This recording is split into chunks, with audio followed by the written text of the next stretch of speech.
Fate Stitcher. You must kill her. It crumbled before him, as if it were an intricate play orchestrated by the universe to remind him how small he was again.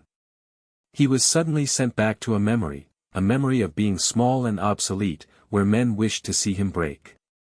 After all, why would they wish to see him thrive, for he stood for everything they hated. Perhaps that was why she was so alluring when they'd met. The red that covered her from her hair to her sharpened nails, the scent of death she carried around every corner as she walked. It reminded him of them, not his oppressors, but his liberator. It reminded him of a time when he stood in a room, surrounded by men, and listened to the incessant dripping of their blood as it pooled on the floor. Just a touch, a taste, is all they wanted. Something to remind him of his place, and that his reality of birth was damning. He wasn't allowed to be anything but the small, meek, little thing the world wanted him to be.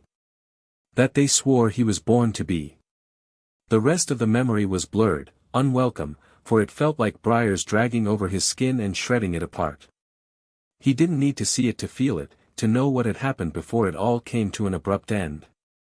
Then he was there, nothing but flesh and bone and tears streaming down his face, for everything else had been stripped from him. Taken from him in that vile play of the universe. The old gods. What a mockery they were if they could sit idly by and watch such a thing happen to one not even 19. Oh, how those fools all worshipped them.